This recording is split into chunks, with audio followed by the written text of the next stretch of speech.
Olá, meu nome é Ramirez Almada Cajado, sou engenheiro de pesca, mestrando do programa de pós-graduação em Ecologia Aquática e Pesca da UFPA, e vou apresentar o trabalho intitulado Efeito da heterogeneidade ambiental sobre a estruturação das assembleias de larvas de Pimelodide na zona de confluência entre dois rios tropicais. As zonas de confluência fluviais nada mais são do que o encontro entre dois rios com características físicas, químicas e biológicas distintas. Essa disparidade nas características impossibilita a mistura imediata desses ambientes, formando extensa faixa de confluência.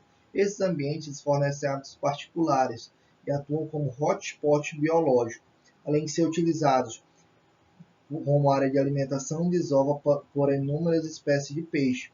Nesse sentido, informações sobre a ecologia do ictioplâncton tornam-se cruciais para detectar áreas de desova, berçário, crescimento e desenvolvimento, além de ajudar a compreender os aspectos que estruturam a comunidade ictioplânctônica com reflexo sobre as comunidades de peixe adulto.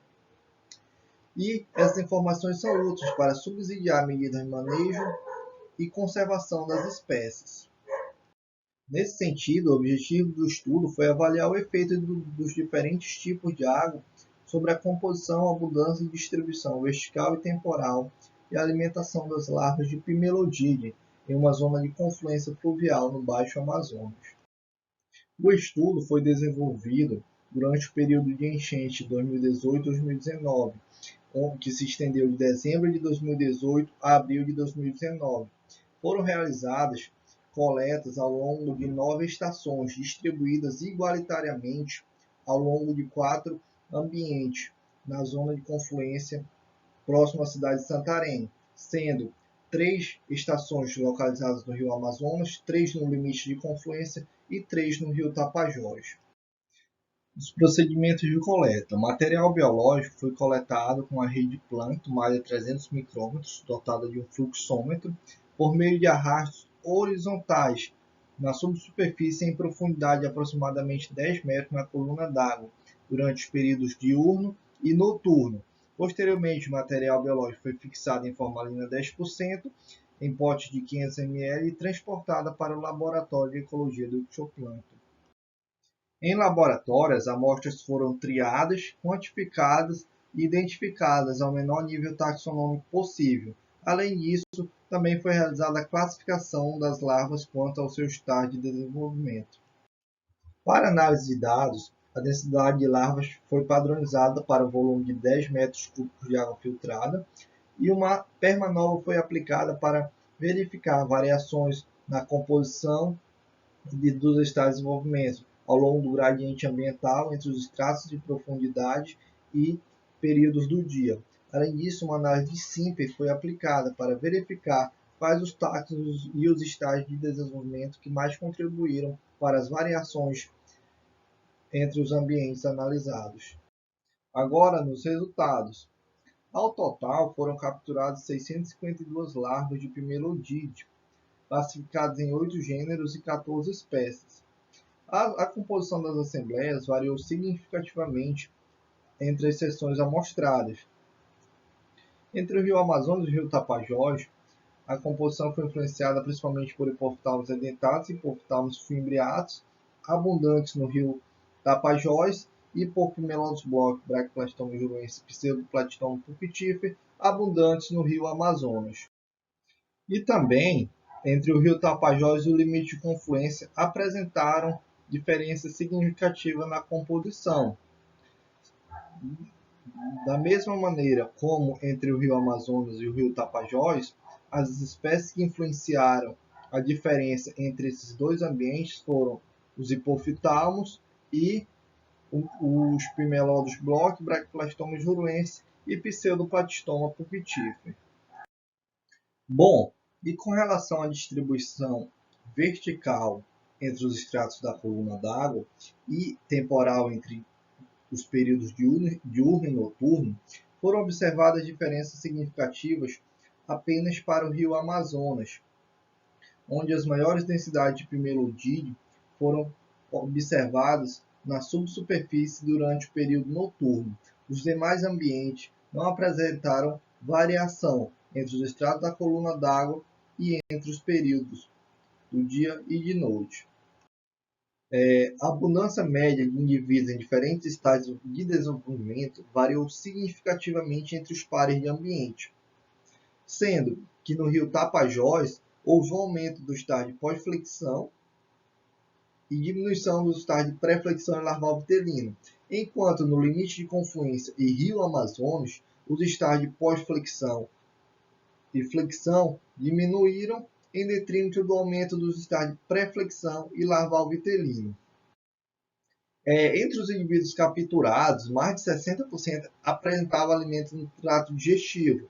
No entanto, houve variações entre os ambientes. No rio Amazonas, limite de confluência, aproximadamente 60% dos indivíduos capturados estavam se alimentando, enquanto no rio Tapajós, mais de 90% dos indivíduos capturados apresentavam alimento no trato digestivo. Bom, agora vamos discutir os resultados. A elevada dissimilaridade entre as seções de rios aponta alteração na estrutura das assembleias de larvas de Pimelodide. Com a predominância de larvas de Porphytalmus em estágio mais avançado de desenvolvimento na foz do rio Tapajós, está muito relacionada a condições favoráveis desses ambientes, como elevada transparência da água e produtividade primária e secundária, fatores que favorecem a alimentação desses organismos, uma vez que eles têm uma alimentação planctívora ao longo de todo o seu ciclo de vida. E como os indivíduos que estão aqui na foz já estão em um estágio maior de desenvolvimento, a atividade alimentar desses organismos é muito maior. Então, esse ambiente favorece o desenvolvimento das larvas de Porphytalmus. Dessa maneira, essas informações reforçam a importância dos tributários como área de reprodução para espécies migradoras e de interesse comercial, como os maparais. O particionamento na composição de espécies exibido ao longo do gradiente ambiental indica que a heterogeneidade da paisagem, formada pelos diferentes tipos de água no limite de confluência, atua como um filtro ambiental e promove o uso diferencial das seções pelos peixes. Ou seja, isso está muito relacionado ao comportamento dos peixes frente aos diferentes ambientes, a estratégia na história de vida das espécies e tolerâncias fisiológicas de cada organismo. Todos esses fatores eles vão exercer de uma maneira conjunta uma forte influência sobre a distribuição das larvas de peixe, porque a comunidade ictioplânctônica em um determinado local depende da comunidade de peixes adultos que habita aquela região. O predomínio de larvas na subsuperfície durante a noite no rio Amazonas sugere um comportamento migratório vertical ativo. Essa atividade está muito relacionada com a disponibilidade de alimento na subsuperfície durante a noite e como uma forma de evitar predadores visuais. Também pode ser uma forma de evitar o estresse térmico na superfície durante o dia. Além disso, essa movimentação pode estar muito relacionada também às características de cada espécie e pode ir com as estratégias reprodutivas das espécies. Nesse sentido, a variação entre os ambientes pode estar relacionada com a composição das espécies nesses locais. Em conclusão, as larvas de Pimelodide apresentaram um padrão de zonação espacial com forte distinção e variabilidade na composição, abundância e estágio ontogenético entre os diferentes sistemas fluviais. As assembleias foram compostas por larvas mais desenvolvidas de Porphytalmus no rio Tapajós e larvas em estágios mais iniciais de Pseudoplastoma pulpitífer, Brachioplastoma juruense e Pimelodus bloch no rio Amazonas. Dessa maneira, os resultados sugerem que a zona de confluência apresenta-se como um importante local de intercâmbio entre os sítios reprodutivos e as áreas de berçário no trecho inferior do rio Amazonas. Nesse sentido, é necessário uma atenção especial para a conservação desses locais, pois a conexão entre esses rios é vital para a manutenção do recrutamento biológico de diversas espécies de peixe, uma vez que ambos são utilizados por assembleias distintas e larvas de bagre, sobretudo os pimelodídeos de interesse comercial. Por fim, gostaria de agradecer à Universidade Federal do Oeste do Pará pelo apoio financeiro com a bolsa para o desenvolvimento desse estudo.